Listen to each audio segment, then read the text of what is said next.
ذاتی خرچ لینا بند کر دیا، حالانکہ بادشاہ تھے، خلیفہ تھے، ذاتی خرچ بیت المال سے لیتے تھے. اللہ کو یہ بات پسند نہیں تھی کہ حاکم حکومت کرے، یعنی رعایا کی خدمت کرے اور رعایا کے مال میں سے اپنی ذات پہ خرچ کرے. اس کا کوئی تصور ہی نہیں تھا، اس کا کوئی تصور ہی نہیں تھا کہ حاکم رعایا کے مال سے اپنی ذات پہ خرچ کرے. جو حکومتیں کرتے تھے آخرت کے لیے وہ ڈرتے تھے کہ آخرت ضائع ہو جائے گی، اس لیے رعایا کے مال سے کوئی فائدہ نہ اٹھائیں کہ آخرت ضائع ہو جائے گی. اسی لیے داؤد علیہ السلام لیتے تو تھے خرچ بیت المال سے، اور 4000 درہم لیتے تھے، لیکن اللہ کو یہ بات پسند نہیں تھی. اللہ تعالیٰ نے داؤد علیہ السلام کے، کیونکہ ان کا معمول یہ تھا کہ وہ رات کو بدل کے پھرتے تھے اور پوچھتے تھے لوگوں سے کہ یہ تمہارا بادشاہ جو ہے داؤد یہ کیسا آدمی ہے، تاکہ لوگ میرا حال بتائیں. آج تو کوئی اس کے لیے بھی تیار نہیں، کوئی ٹوک دے اس کو تو اس کو اپنا محسن سمجھے. وہاں تو کوشش یہ تھی کہ بھیس بدل کے پھرو تاکہ ہمارے بارے میں لوگ صحیح رائے قائم کر سکیں. یہاں تو ٹوکنے پر بھی تیار نہیں ہے سننے کو. اور وہاں کہ خلفائے راشدین کا اور انبیاء علیہ السلام کا مزاج یہ تھا کہ وہ اپنے اوپر ٹوکنے والے اپنے ٹوکنے والوں کو اپنا محسن سمجھتے تھے، کہ ہمیں ٹوک دیا. معاویہ رضی اللہ تعالیٰ عنہ 5 جمعے کہتے رہے مال ہمارا ہے، ایک بڑی میں نے ٹوک دیا، فرمایا بڑی میاں کہ اللہ تمہیں جزائے خیر دے، تم نے مجھے زندگی بخش دی، ورنہ میں تو مر رہا تھا. کیا میرے اندر کوئی خیر نہیں ہے کیونکہ مجھے ٹوکا جانا ختم ہو گیا. وہاں داؤد علیہ السلام بھیس بدل کے رات کو پوچھتے لوگوں سے داؤد کیسا آدمی ہے، لوگ کہتے بڑا اچھا آدمی ہے، بڑا نیک آدمی ہے. ایک اللہ نے ایک فرشتے کو کھڑا کر دیا راستے میں، اسے بھی پوچھا فرشتے سے انسان سمجھ کے کہ بھائی تم بتاؤ یہ داؤد کیسا آدمی ہے. انہوں نے کہا ہاں آدمی تو بہت اچھا ہے، مگر ایک کمی ہے ان کے اندر، کہ کمی یہ ہے کہ یہ بیت المال سے اپنا ذاتی خرچ نکالتے ہیں، خود کما کے نہیں خرچ کرتے اپنی ذات پر. اسی وقت طے کر لیا کہ اب بیت المال سے خرچ نہیں لینا. ایسے ہوتے تھے حاکم. چنانچہ وہاں تو طے کر لیا کہ بیت المال سے نہیں لینا، اب کیا کریں. تو اللہ تعالیٰ نے کام دیا کرنے کے لیے، اور سب سے مشکل کام کہ جنگ میں پہننے والی زرہ بناؤ، جنگ کی زرہ تیار کرو. ایک کڑی برابر کی بناؤ اور زرہ کھلی بناؤ. اور سہولت کیا کی، من یتق اللہ یجعل له من امرہ یسرا، کہ لوہے کو ان کے لیے گوندھے ہوئے آٹے کی طرح نرم کر دیا. جب تک ایک کڑی تیار نہیں ہو جاتی وہ نرم رہتی، بالکل آٹے کی طرح، گوندھے ہوئے آٹے کی طرح. ایک وعدہ یہ ہے کہ ہم تقوی اختیار کرنے والی کی پچھلی ساری معاف کر دیں گے اور اگلی زندگی میں اس کے عمل کے اجر کو بڑھا دیں گے. من یتق اللہ یکفر عنہ سیئاتہ ویعظم له اجرا. تو میں عرض کر رہا تھا میرے دوستو عزیزوں کہ سب سے پہلے تقوی لاؤ کمائیوں میں، کیونکہ زنا کرنے والا، چوری کرنے والا، جھوٹ بولنے والا، شراب پینے والا، کسی کو اللہ نے نہیں فرمایا کہ یہ اللہ کے رسول سے جنگ کرنے والا ہے سوائے سود کھانے والے کے. کہ فرمایا کہ اگر سود سے باز نہیں آتے تو یہ اللہ کے رسول سے اعلان جنگ کیے ہوئے ہیں. اس لیے میرے دوستو عزیزوں معاملات کو حکم پر لاؤ، پھر دیکھو برکتیں کہ معاملات کو حکم پر لاؤ. اگر معاملات حکم پر آ گئے تو گویا عبادات میں کمال پیدا ہو گیا. اور عبادات کا کمال تو اخلاق اور معاشرے میں سب چیزوں میں کمال پیدا کر دے گا. کہ عبادات تو تمام چیزوں میں کمال پیدا کرنے کے لیے ہے. اس لیے ہمیں دعوت کے ذریعے اپنی پوری زندگی کو بدلنا ہے. میرے دوستوں عزیزوں، ہجرت وطن چھوڑنے کو نہیں کہتے، ہجرت کہتے ہیں ہر اس چیز سے رخ پھیر لینا جس سے محمد صلی اللہ علیہ وسلم نے روکا ہے، اللہ نے روکا ہے، ہر اس چیز سے رخ پھیر لینا، یہ ہے ہجرت. ورنہ صرف ترک وطن ہجرت نہیں ہے. کتنی دنیا ہے جو وطن چھوڑ کے ملکوں میں کما رہے ہیں، ان کو مہاجر نہ کہا جائے گا. مہاجر کون ہے؟ کہ مہاجر تو وہ ہے جو ہجرت کرے، یعنی اپنی زندگی کے تمام شعبوں میں اللہ کے غیر سے رخ پھیر کر اللہ کے اوامر کا پابند ہو جاوے، اس کو کہتے ہیں مہاجر. جو جہاں بھی ہو دین کے ساتھ ہو. حدیث میں فرمایا مہاجر وہ ہے جو جہاں بھی ہو دین کے ساتھ ہو، وہ مہاجر ہے. اس طرح میرے دوستو عزیزوں، ہمیں اپنی زندگیوں میں پورا دین لانا ہے. میں نے عرض کیا کہ ایک ایک عمل اللہ کی رضا کے لیے ہو، کیونکہ حدیث میں آتا ہے کہ ادنا ریا بھی شرک ہے، ادنا ریا بھی شرک ہے. یہ 6 صفات جو 6 نمبر کہلاتے ہیں نا، اصل میں اب تو نمبر گنوانے کو لوگ 6 نمبر کہنے لگے ہیں. حضرت منتخب حدیث اس مقصد کے لیے لکھی تھی کہ ان صفات کو اپنے اندر پیدا کیا جاوے، ان صفات کو اپنے اندر پیدا کیا جاوے، اور یہ 6 نمبر احادیث کی روشنی میں بیان کیے جاویں. یہ 6 نمبر احادیث کی روشنی میں بیان کیے جاویں. الحمدللہ ہمارا معمول ہے ہر صبح روانگی سے پہلے اللہ کے راستے میں نکلنے کے خوب فضائل سنائے جاتے ہیں مجمع کو، تاکہ مجمع احتساب پر آ جاوے. اللہ کے راستے کی تکلیفوں پر کیا ملے گا، پیدل چلنے پر کیا ملے گا، بھوک پیاس پہ کیا ملے گا، بیماری پہ کیا ملے گا. صبح 1 گھنٹہ 1.5 گھنٹہ فضائل ہی سنائے جاتے ہیں اللہ کے راستے میں نکلنے والی جماعتوں کو. کیونکہ بھائی دوستو عزیزو، بات یہ ہے جب تک داعیانہ مزاج نہیں بنے گا استقامت تو کام پہ ہوگی نہیں. ہم تو اس کام کو ایک تنظیم سمجھ کر اس میں حصہ لیے ہوئے ہیں. وہ تو میرے دوستوں صحابہ والا غم اللہ سے مانگنا پڑے گا. یہ کوئی قبولیت کی بات نہیں ہے کہ ہم نے اتنی دیر 2.5 گھنٹے یہ کام کر لیا. قبولیت جو مقبول ہو جاتے ہیں نا اللہ کے یہاں، وہ تو اللہ تعالیٰ ان سے کام لینے کا فیصلہ فرما لیتے ہیں. تو میں اس لیے عرض کر رہا ہوں کہ 6 نمبر یہ کوئی رسم نہیں ہے کہ کلمہ، نماز، علم، ذکر، اکرام، اخلاص، تفریغ وقت. پچھلے چند سال پہلے کی بات ہے، مولانا احسان صاحب کہنے لگے میرے سے کہ وہ ایک آدمی نے 1.5 منٹ میں 6 نمبر بیان کر دیا. میں نے کہا 1.5 منٹ میں نے کیا 6 نمبر بیان کیے ہوں گے، نمبر ہی گنوائے ہوں گے. وہ تو ایک ایک صفت سے متعلق حدیثیں یاد کرو تاکہ معلوم ہو کہ آپ صلی اللہ علیہ وسلم ایمان کسے فرما رہے ہیں، نماز کا کیا معیار ہے، علم کسے کہتے ہیں، ذکر کسے کہتے ہیں. وہ تو احادیث سے معلوم ہوگا نا کہ ذکر کسے کہتے ہیں اور اخلاص کسے کہتے ہیں. حضرت نے سب سے زیادہ حدیثیں جمع کی اقراء مسلم میں، صرف مسلمانوں کو مسلمانوں کے حقوق کی تعلیم دینے کے لیے کہ مسلمان کا حق پہچانے کیا ہے.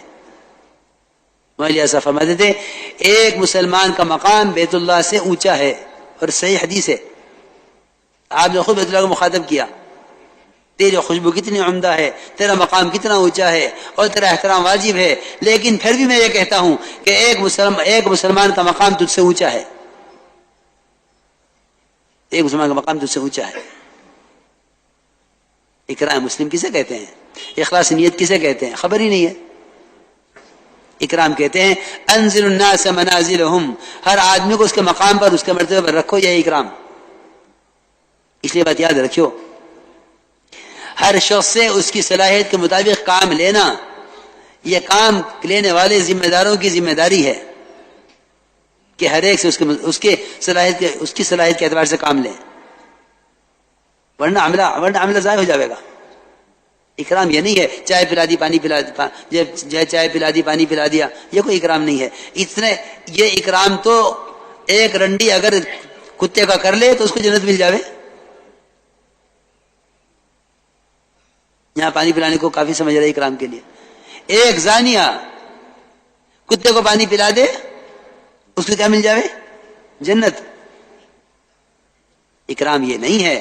اکرام کہتے ہیں ہر شخص کے مقام کو پہچاننا اور پہچان کر اس کے ساتھ اس کی حیثیت کے اعتبار سے معاملہ کرنا اور اس سے کام لینا، علماء کا کیا مقام ہے، ان کا کیا استعمال ہے.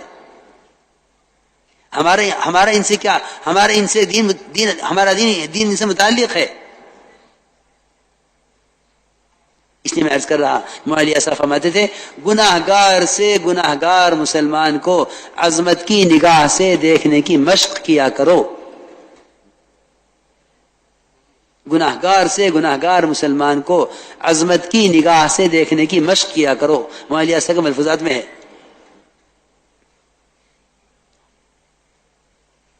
اس لیے میرے دوستو عزیزو، ہر ایک کا مقام پہچانو، ہر ایک کا مقام پہچانو. جب ساتھیوں سے غلطی ہو جائے تو ان کی خوبیاں تلاش کیا کرو. ساتھیوں سے غلطی ہو جائے تو ان کی خوبیاں تلاش کیا کرو، ان کے اندر خوبی کیا ہے. آپ صلی اللہ علیہ وسلم کے سامنے ایک جنازہ لایا گیا، آپ سے کہا گیا یا رسول اللہ جنازہ آیا ہے، کیونکہ آپ نے فرمایا ہوا تھا کہ کوئی بھی جنازہ آیا کرے تو مجھے بتایا کرو، میں آ کے نماز پڑھاؤں گا.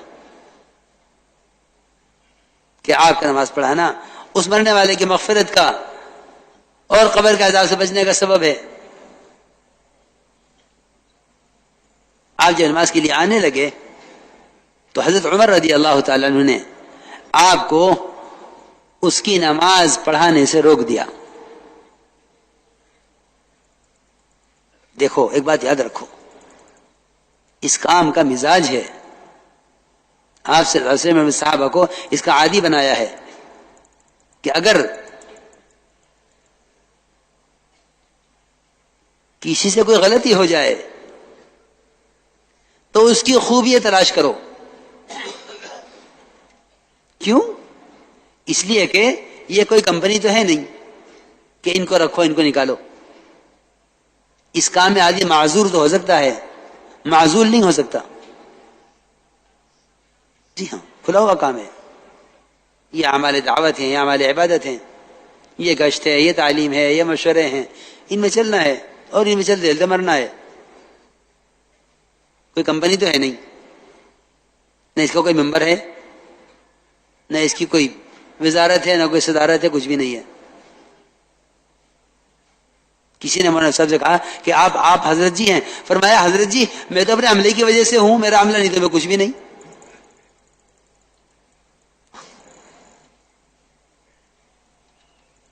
میں بہت ضروری بات عرض کر رہا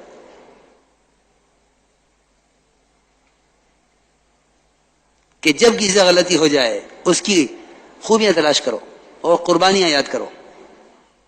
اس کی قربانی کیا ہے؟ تو جنازہ لایا گیا، لیکن جنازہ اتنے برے آدمی کا تھا، اتنا برا آدمی جو اپنی برائیوں میں مشہور تھا. حضرت عمر نے روک دیا آپ کو کہ یا رسول اللہ ہمیں اچھا نہیں لگتا کہ آپ اس کے جنازے پر کھڑے ہوں، آپ تشریف لے جائیے، اس کی نماز ہمیں سے کوئی پڑھا دے گا، آپ مت پڑھائیے. آپ نے اتنا سنتے ہی فوراً اعلان کیا مجمع میں، بھائی لوگوں تم میں سے کسی نے اس مرنے والے کو کوئی عمل کرتے ہوئے دیکھا ہے؟ ایک صحابی کھڑے ہوئے، عرض کیا کہ یا رسول اللہ اس نے فلاں فلاں موقع پر اللہ کے راستے میں ایک رات پہرا دیا ہے. آپ نے فرمایا جو آنکھ اللہ کے راستے میں پہرا دینے میں جاگی ہے وہ آنکھ جہنم کی آگ نہیں دیکھے گی، وہ آنکھ جہنم کی آگ نہیں دیکھے گی. یہ درجہ ہے اس کا. ایک خوبی تلاش کرا یہ اعلان کر کے صحابہ کے درمیان، اور فرمایا عمر پیچھے ہٹ جاؤ، تمہیں کوئی حق نہیں ہے کہ تم لوگوں کے اعمال کے بارے میں سوال کرو. ولیکن سل عن الفطرہ، کہ ہاں فطرت کے بارے میں سوال کر سکتے ہو کہ یہ جنازہ مسلمان کا ہے غیر مسلم کا ہے، اتنا پوچھ سکتے ہو، لیکن تمہیں اعمال کے بارے میں سوال کرنے کا کوئی حق نہیں. پیچھے ہٹ جاؤ. آپ نے حضور کو پیچھے ہٹا دیا اور نماز پڑھائی.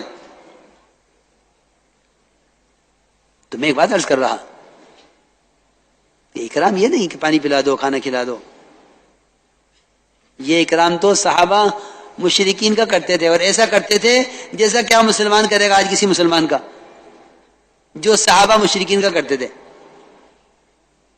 جہجہ غفاری کئی دن تک آپ کے گھر کا سارا کھانا خود کھا جاتا تھا حالانکہ وہ کافر تھا، اسلام نہیں لایا تھا اس وقت تک. جی ہاں، صحابہ نرم ٹکڑا چھانٹ کے مشرک قیدی کو دیتے تھے، اس لیے وہ اسلام لاتے تھے کہ مسلمان کا معاملہ ہمارے ساتھ یہ ہے کہ ہمارا مہمان ہے، بڑے قید میں ہو.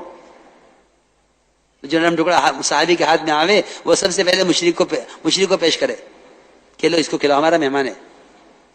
کہ ایسا مشرک نے اسلام لاوے کہ جس کو نرم ٹکڑے تلاش کر کے روٹی کے کھلائے جاویں.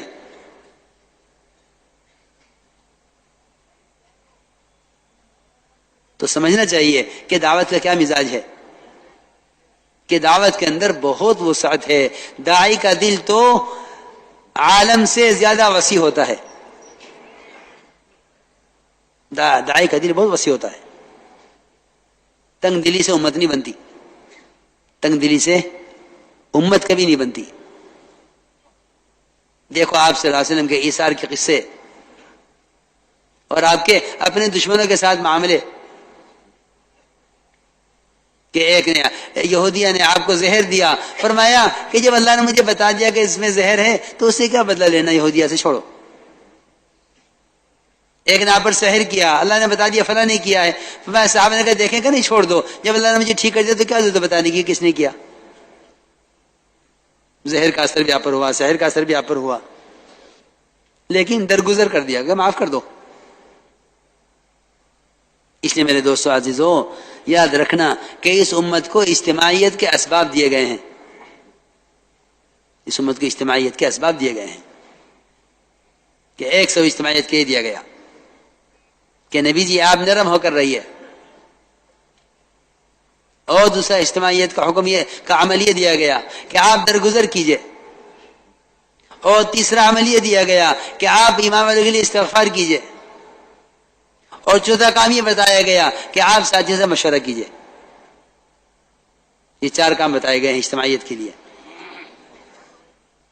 اس لیے اللہ کی مدد تو اجتماعیت کے ساتھ ہے، اللہ کی مدد تو اجتماعیت کے ساتھ ہے، تفرق کے ساتھ کوئی مدد نہیں ہے. کیونکہ تفرق کا جو اثر ہے وہ تو یعنی نسلوں تک کو برباد کر دیتا ہے، یہلک الحرث والنسل. اور اجتماعیت کے اثرات کہ اللہ کی مدد ہے اجتماعیت کے ساتھ، ید اللہ علی الجماعہ. میں اس پر ایک واقعہ سناؤں گا آپ کو کہ اللہ تعالیٰ نے قرآن میں 2 مسجدوں کا ذکر فرمایا ہے. ایک مسجد ضرار اور ایک مسجد قباء. ایک مسجد کی تو بنیاد تقوی پر، ایک مسجد کی بنیاد تفریقے پر. اللہ نے فرمایا نبی جی آپ مسجد قباء ضرور جایا کریں اور وہاں عبادت کیا کریں. اور مسجد ضرار کے فرمایا کہ یہاں ہرگز قدم مت رکھنا، حالانکہ یہ بھی مسجد ہے. چند لوگوں نے ایمان مسلمانوں سے الگ ہو کر تفریق پیدا کرنے کے لیے الگ جگہ بنا لی کہ ہم یہاں الگ کام کریں گے، حالانکہ مسجد ہے، دونوں مسجدیں ہیں، لیکن انہوں نے مسجد بنائی ہے تفرقے کی بنیاد پر. تو اللہ نے فرمایا کہ نبی جی آپ اس مسجد میں ہرگز قدم نہ رکھنا. تو آپ صلی اللہ علیہ وسلم نے چند صحابہ کو حکم دیا کہ جاؤ اس مسجد کو آگ لگا دو. اس کو جلا دیا گیا. یہ پورا واقعہ لکھا تھا مفسرین نے اس آیت کے ذیل میں. تو وہ گئے اور انہوں نے کچھ ایندھن اکٹھا کیا اور اس کو آگ لگا دی. جو لوگ وہاں جمع تھے وہ بھاگ گئے، وہ ختم ہو گئی مسجد، جگہ خالی ہو گئی. تو آپ نے فرمایا ایک صحابی حضرت زید بن عاصم سے کہ تم یہاں گھر بنا لو. وہ کہنے لگے کہ یا رسول اللہ نے تو آپ سے کہا یہاں قدم نہ رکھیں اور میں یہاں گھر بنا کے ہمیشہ رہوں، میں یہاں گھر نہیں بناؤں گا. میں یہاں گھر نہیں بناؤں گا. ہاں فلاں صحابی ہیں ان کو زیادہ ضرورت ہے مکان کی, ان کو دے دیں. آپ نے ان کو بلایا, ان کو بلا کے فرمایا کہ یہ جگہ تم لے لو. وہ صحابی کہتے ہیں کہ میں نے وہاں گھر بنا لیا, مگر جب تک میں اس گھر میں رہا, اس مسجد کی جگہ پر جہاں اماموں کے درمیان تفریق پیدا کرنے کے لیے الگ جگہ بنائی گئی تھی, فرماتے ہیں کہ میں جب تک اس گھر میں رہا میں بے اولاد رہا, مجھے اولاد نہیں ہوئی, اور میرے اس گھر میں رہتے ہوئے کبھی کسی کبوتر نے وہاں گھونسلہ نہیں بنایا اور کبھی کسی مرغی نے انڈوں میں سے بچے نہیں نکالے. اتنی نحوست اجتماعی, اتنی نحوست تھی افتراق کی, اتنی نحوست تھی افتراق کی کہ نہ ان کو کوئی اولاد ہوئی, نہ کسی کبوتر نے گھونسلہ بنایا, نہ کسی مرغی نے انڈوں میں سے بچے نکالے. اس لیے میرے دوستو عزیزوں, بہت ضروری بات میں عرض کر رہا ہوں, اس لیے سمجھنا چاہیے کہ اکرام کیا ہے. انزلوا الناس منازلهم, کہ ہر آدمی کو اس کے مقام پر رکھو. اور یہ جو باتیں میں نے عرض کی ہیں, 4 باتیں عرض کی ہیں, یہ مشورہ اور درگزر اور ساتھیوں کے لیے استغفار اور نرم ہو کر رہنا ساتھیوں کے لیے, یہ 4 باتیں محمد صلی اللہ علیہ وسلم کو اللہ کی طرف سے بطور ہدایات ہیں. اگر یہ نہیں ہوں گی لنفضوا من حولک, تو یہ آپ کے پاس سے سب چھوڑ کر بھاگ جائیں گے. اس لیے میرے دوستو عزیزو, اللہ کے یہاں اپنے آپ کو قبول کرانے کے لیے 2 بنیادی چیزیں ہیں, ایک اخلاص, ایک قربانیاں. ایک اخلاص, ایک قربانیاں, یہ 2 چیزیں اصل ہیں. ایک اخلاص, ایک قربانیاں. استقامت واقعی مخلصین کو ہوگی, کیونکہ اس راستے میں آنے والی ناگواریوں کو برداشت مخلص ہی کر سکتا ہے, جس کو اللہ سے چاہیے, جس کو اللہ سے چاہیے, بندوں سے کچھ چاہیے ہی نہیں. اس لیے اپنے اندر ہم اللہ سے رو رو کر اخلاص کو مانگا کریں, کیونکہ حدیث میں آتا ہے ادنا ریا بھی شرک ہے, ادنا ریا بھی شرک ہے, ادنا ریا بھی شرک ہے. تو ایک ہے اخلاص کہ اللہ کے لیے ہونا, ایک ہے استخلاص کہ اس کام کو کام کا ہو کر کرو, اس کام کو کام کا ہو کر کرو. میرے دوستو بزرگ عزیزو, اغراض اور اخلاص ایک مومن کے دل میں جمع نہیں ہو سکتی. اغراض بھی ہو, اخلاص بھی ہو, یہ ایک مومن کے دل میں جمع نہیں ہو سکتی. ایک استخلاص ہے, وہ یہ کہ کام کا ہو کر اپنے آپ کو کام کا, اپنے اللہ کا ہو کر کام کرو, اللہ کے لیے کرو. کیونکہ کام کے ساتھ کسی غرض کا جڑ جانا ہجرت کو باطل کر دیتا ہے. کام کے ساتھ کسی غرض کا جڑ جانا ہجرت کو باطل کر دیتا ہے. سنو دھیان سے, ہجرت کو باطل کر دے گا کام کے ساتھ کسی غرض کا جڑ جانا. میں آپ کو قصہ سناتا ہوں. ہوا یہ, بات اصل میں پیش اس لیے آئی, ایک جماعت جا رہی تھی ایک ملک میں, ایک جماعت جا رہی تھی ایک ملک میں. جماعت کے جانے کے وقت ایک صاحب اور آئے کہ جی مجھے بھی جماعت میں جوڑ دیا. بھئی تم پہلے سے کہاں تھے؟ تو ساتھیوں نے کہا کہ نہیں بھئی یہ تو اصل میں بہت اچھی انگریزی جانتے ہیں اور بڑے پرانے ساتھی ہیں, فلاں ملک میں انگریزی کی ضرورت ہے. میری بات بہت دھیان سے سننا بھائی. تو یہ اپنے کسی تجارتی کام سے جا رہے ہیں, وہ اپنا تجارتی کام بھی کر لیں گے اور جماعتیں بھی جڑ جائیں گے. میں نے کہا نہیں بھائی, اس میں تو ان کو جوڑنے کا نہیں, یہ اپنا تجارتی کام کریں، جا کے کریں، جب بھی واپس آ جائیں گے تجارتی کام کر کے فارغ ہو جائیں گے اس سے، پھر ہم دیکھیں کوئی جماعت ہوگی اس میں جوڑ دیں گے ان کو. لیکن تجارت اور دعوت دونوں ساتھ چلیں کہ جماعت بھی نکل جاؤں تجارت بھی کر لوں، میں کہ یہ تو نہیں ہونے کا. تو کہنے لگے کہ اس میں کیا حرج ہے. میں نے کہا دیکھو بات یہ ہے کہ ہم سیرت پر کبھی غور نہیں کرتے کہ ہمارے کام کا طریقہ مزاج، ہمارے کام کا طریقہ کیا ہے، مزاج کیا ہے. تو میں نے ان کو واقعہ سنایا کہ عمر رضی اللہ تعالیٰ عنہ نے اپنے ساتھی سے یہ فرمایا کہ جو شخص اللہ کے راستے میں نکلے، اللہ کے کلمے کو بلند کرنے کے لیے، اللہ کے دین کو پھیلانے کے لیے،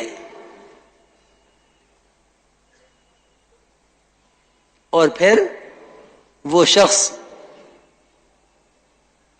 غیروں کے ہاتھوں قتل کر دیا جاوے تو تم اس کو شہید مت کہو. ساتھیوں میں عرض کیا مومنین، ایک آدمی اللہ کے راستے میں نکلا ہے، ایک آدمی اللہ کے راستے میں نکلا ہے اللہ کے کلمے کو بلند کرنے کے لیے، اللہ کے دین کو پھیلانے کے لیے، پھر وہ شہید کر دیا گیا، اس کی شہادت میں کیا شک ہے. حضرت عمر نے فرمایا دیکھو بات یہ ہے کہ یہ نکلا تو تھا بے شک اللہ کے کلمے کو بلند کرنے کے لیے اور دین کو پھیلانے کے لیے، لیکن نکلنے کے زمانے میں، اللہ کے راستے میں نکلنے کے زمانے میں، یہ بات یاد رکھنا، اللہ کے راستے میں نکلنے کے زمانے میں اس نے گزرتے ہوئے ایک چھوٹی سی تجارت کر لی، کچھ بیچا، کچھ خریدا، جس سے اس کو کچھ نفع ہو گیا، اور وہ نفع بھی آگے اللہ کے راستے میں خرچ کرے گا. فرمایا کہ یہ آدمی اللہ کے یہاں شہید نہیں کہلائے گا. تم یہ کہو کہ اللہ کے راستے میں قتل ہو گیا ہے، اللہ اس کو اپنے فضل سے جنت میں داخل فرما لے.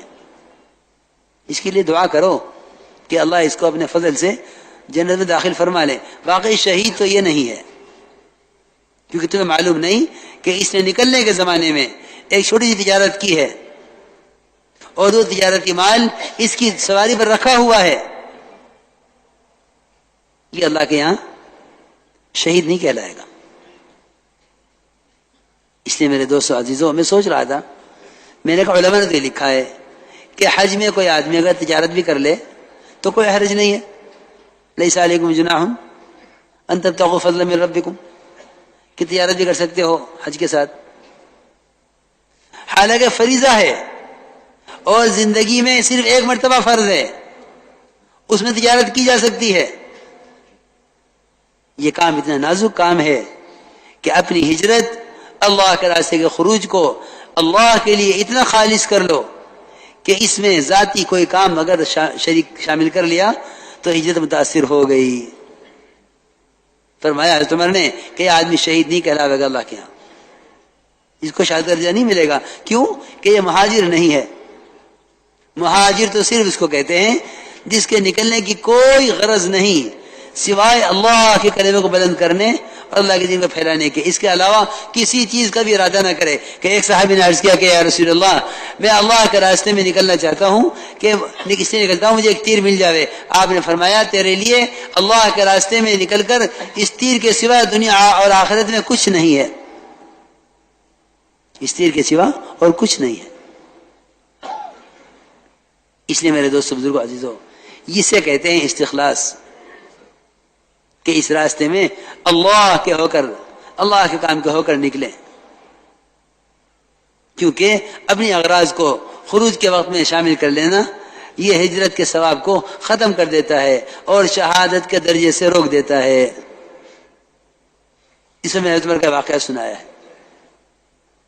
اس لیے ہمیں ان نیتوں کے ساتھ اس محنت کو کرنا ہے کہ اپنی نیتوں کو خالص رکھو، نیتوں کو خالص رکھو. کیونکہ دیکھو بھائی دوستو، بات یہ ہے کہ کارنامے تو لوگ بڑے بڑے کرتے ہیں، کیونکہ حسن خاتمہ حسن خاتمہ، کہ حسن خاتمہ جو ہے وہ صرف حسن عمل پر نہیں ہے بلکہ حسن نیت بھی شرط ہے. حسن نیت، حسن عمل، یہ دونوں چیزیں ہوں حسن خاتمہ، تو پھر حسن خاتمہ کی امید کی جا سکتی ہے.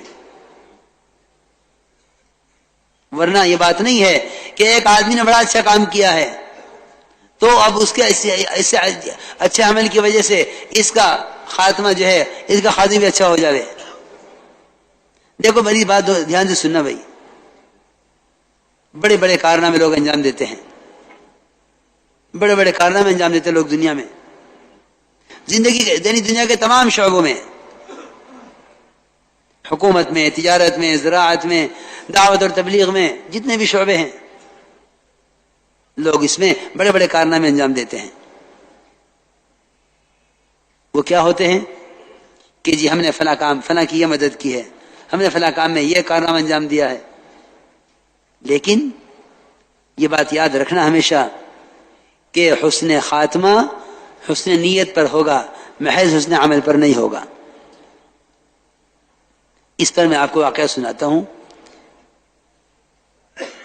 صحابہ کرام کا مقابلہ تھا مشرکین کے ساتھ. ایک طرف صحابہ کی فوج، ایک طرف مشرکین. صحابہ فرماتے ہیں اچانک ہم نے دیکھا کہ ہمارے درمیان میں ایک آدمی، اور وہ اتنا زبردست حملہ کرتا تھا مشرکین پر کہ ایک ہی حملے میں اس نے 7-8 مشرکین کو قتل کر دیا.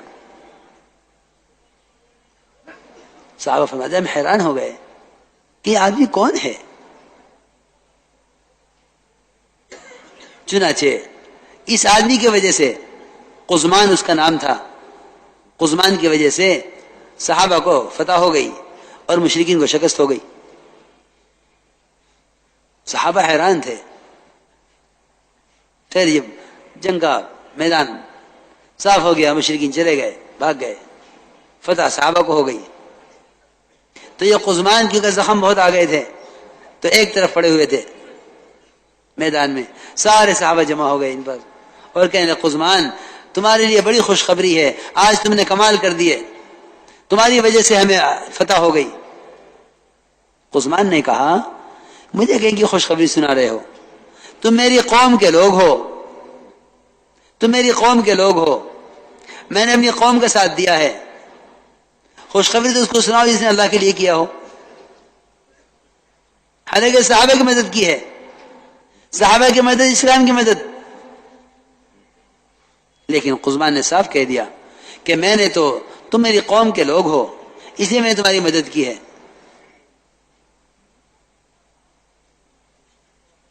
پھر روایت میں ہے کہ قزمان کے زخموں کی تکلیف زیادہ بڑھی تو قزمان نے ان زخموں کی تکلیف کو برداشت نہ کرنے کی وجہ سے ایک تیر نکالا اپنے ترکش میں سے اور اپنے آپ کو اپنے ہاتھ سے قتل کیا، خودکشی کی. یہ میں عرض کرنا چاہتا تھا. کام بڑے بڑے ہو رہے ہیں لیکن اپنی نیتوں کو ہر وقت حاضر رکھو. سمجھتے تھے تصحیح نیت کا مطلب ہے احضار نیت، کہ نیت کو حاضر رکھو ہر وقت. ہم کیوں کر رہے ہیں، ہم کیوں کر رہے ہیں، یہ کام ہم کیوں کر رہے ہیں. اس لیے میرے دوستو عزیزو، ان تمام چیزوں کی حقیقت کو اندر اتارنے کے لیے، اس کے لیے نقل و حرکت ہے. اللہ کے راستے میں نکلنے کا اصل میں اس محنت کے کرنے کے لیے وہ جذبہ، وہ طریقہ چاہیے جو محمد صلی اللہ علیہ وسلم اور آپ کے صحابہ کا طریقہ تھا. داعی وہ ہوتا ہے جو اس طریقے اور اس جذبے کا اپنے آپ کو پابند کر کے چلاوے. اس لیے اللہ کے راستے میں نکلنے کے فضائل خوب بیان کرو، خوب بیان کرو. یہ بات یاد رکھنا ہمیشہ کہ جتنے خروج کے فضائل ہیں وہ خروج کے فضائل ہیں. اصل میں جتنے بھی خروج کے فضائل تھے امت نے انہیں قتال کے فضائل سمجھ کر چھوڑ دیا ہے. یہ بہت بڑی بیوقوفی کی ہے. امت کے اندر جو ٹھہراؤ آیا ہے، جو جمود آیا ہے، اللہ کے راستے پھرنے کا جو جذبہ ختم ہوا ہے، وہ صرف اس لیے کہ یوں سمجھتے ہیں کہ یہ ساری آیتیں روایتیں قتال کے لیے ہیں. حالانکہ قتال انتہائی جہاد ہے. اللہ کے راستے میں نکلنا تو بذات خود مطلوب ہے، اللہ کے راستے میں نکلنا تو بذات خود مطلوب ہے، یہ تو ایک عارض ہے جو کبھی پیش آیا کبھی پیش نہ آیا۔ اللہ کے راستے کا خروج تو بذات خود مطلوب ہے۔ ہمارے جمود کا سبب یہ ہے کہ ہمیں نکلنے کے فضائل ہر وقت یاد نہیں رہتے۔ دیکھو تو صحیح، اللہ اکبر، حرمین کی نماز، ایک نماز 1,00,000 کے برابر، لیکن اس سب کے باوجود اللہ کے راستے میں نکل کر عمل کرنے کی فضیلت حرمین کے عمل سے زیادہ ہے۔ حضور اکرم صلی اللہ علیہ وسلم نے اپنے صحابہ کو یہ بات اس لیے سکھلائی تھی، پڑھائی تھی، تاکہ میرے صحابہ میں، میری امت کے اندر جمود نہ پیدا ہو جاوے، ٹھہراؤ نہ پیدا ہو جاوے۔ جب مدینہ منورہ جس کے فضائل مسلم ہیں وہاں رہ کر عمل کرنا اللہ کے راستے میں نکل کر کرنے سے افضل نہیں ہے، تو میری آپ کی بستیوں کی کیا حیثیت رہ گئی کہ ہم یہ سمجھیں کہ یہاں رہ کر عمل کر لینا کافی ہے۔ اللہ کے راستے میں نکل کر عمل کرنا جب حرمین میں رہ کر کرنے سے افضل ہے، تو پھر میرے دوستوں خود ہی فیصلہ کرو، کیونکہ یہ بات کوئی خیالی بات نہیں ہے۔ عبداللہ بن رواحہ رضی اللہ تعالی عنہ جمعہ کی نماز پڑھنے کے لیے ٹھہر گئے۔ میں عبداللہ تم گئے نہیں؟ عرض کیا کہ یا رسول اللہ جمعہ پڑھ کے چلا جاؤں گا۔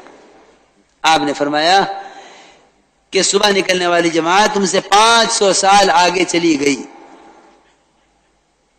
اور اگر خیال یہ ہے کہ بھئی خیر کے کام تو اور بھی ہیں، یہی تو نہیں ہے، تو میرے دوستو عزیزو، آپ نے یہ خیال بھی صاف کر دیا کہ اگر ساری دنیا کا مال تم خیر کی راہ میں خرچ کر دو تو صبح نکلنے والی جماعت کی فضیلت کو حاصل نہیں کر سکتے۔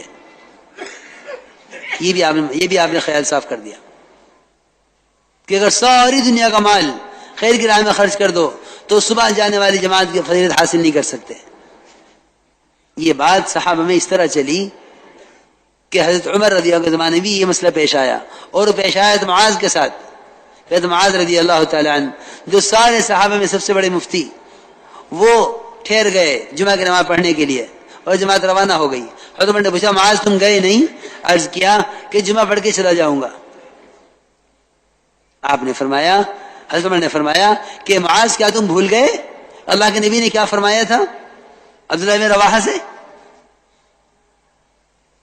اس لیے میرے دوستو عزیزو، یہ بات صحابہ سے صحابہ میں منتقل ہوتی ہوئی آ رہی تھی، لیکن افسوس کی بات یہ ہے کہ اس زمانے میں امت کے درمیان سے اللہ کے راستے کے خروج کے فضائل ختم ہو گئے، اور خروج کے فضائل کو ایسی چیز پر محمول کر دیا جو کبھی پائے جائے کبھی پائی نہ جاوے، جو ہر حال میں موجود نہیں ہے، اس پر عارض پر مستقل کے فضائل کو محمول کر دیا، عارض پر محمول کر دیا ہے مستقل کے فضائل کو، حالانکہ نکلنے کے مستقل فضائل ہیں۔ اس لیے میرے دوستو عزیزو، خوب فضائل ایسا نقد نکلنے کا مزاج بنایا کہ رات کی جماعت بن گئی۔ صحابہ نے عرض کیا کہ یا رسول اللہ ابھی جاویں صبح کو چلے جاویں؟ آپ نے فرمایا کیا تم جنت کے باغوں میں رات گزارنا نہیں چاہتے؟ میاں جی محراب صاحب ہمیں سنانے لگے رحمۃ اللہ علیہ کہ جماعت بن کے بیٹھی ہوئی تھی، حضرت تشریف لائے اندر سے کہ تم گئے نہیں؟ حضرت نے فرمایا، ساتھی نے کہا حضرت تو رات ہو گئی صبح نکل جائیں گے۔ حضرت نے فرمایا تم جنت کے باغوں میں رات گزارنا چاہتے؟ پھر صحابہ کی بات نقل کر کے فرمایا کہ جو اللہ کے راستے میں ہے وہ جنت کے باغوں میں ہے، جو اللہ کے راستے میں ہے وہ جنت کے باغوں میں ہے۔ ہمیں اس کا اتنا استحضار دھیان رکھنا پڑے گا۔